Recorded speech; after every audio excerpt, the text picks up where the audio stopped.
بسم اللہ الرحمن الرحیم۔ السلام علیکم بھائی، یہ سیب کس طرح کلو ہیں؟ 350 روپے۔ یہ گرما کتنے کا ہے؟ 150 روپے کلو۔ اور یہ کیلے کیسے؟ 350 کے درجن۔ اچھا، اور یہ کیا ہے؟ ہاں، سٹرابری۔ یہ کیسے دے رہے ہو؟ یہ 200 روپے کلو۔ میں کل فروٹ والے دوست کے پاس رکا ہوا تھا۔ ایک شخص بڑے صاف ستھرے کلف لگے کپڑوں میں ملبوس اپنے 3 بچوں کے ساتھ فروٹ والے کے پاس کھڑا تھا۔ وہ ایک پھل اٹھاتا، اسے سونگھتا، پھر اپنے بچوں کو سنگھاتا اور رکھ دیتا۔ اس دوران وہ قیمت بھی پوچھتا جاتا تھا۔ میں اس کو بغور دیکھ رہا تھا۔ وہ اس فروٹ والے سے پوچھ کر دوسرے کے پاس پہنچ گیا، وہاں بھی ایسے ہی کرنے لگا۔ میری حیرت میں اس وقت اضافہ ہو گیا جب وہ تیسرے فروٹ والے کے پاس بھی ایسا ہی کر رہا تھا۔ میں تجسس کے ہاتھوں انہیں باپ بیٹوں کو دیکھ رہا تھا۔ میں آہستہ آہستہ ان کے قریب چلا گیا۔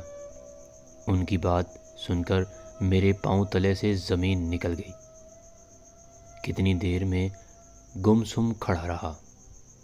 ایک بچہ اپنے باپ سے کہہ رہا تھا، ابا جان بس کریں، اب اور فروٹ نہیں کھایا جائے گا، پیٹ بھر گیا ہے، بس واپس چلیں۔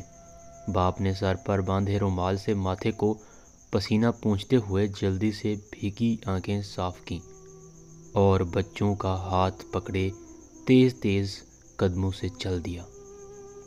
احباب گرامی، کیا آپ نے کبھی ارد گرد 20 ایسے باپوں کو اپنی حسرتوں کا گلا گھونٹتے دیکھا؟ کیا آپ کو 20 بچے محرومیوں پر ٹھنڈی آہیں بھرتے نظر آئے؟ نہیں آئے نا؟ کیسے نظر آئیں گے؟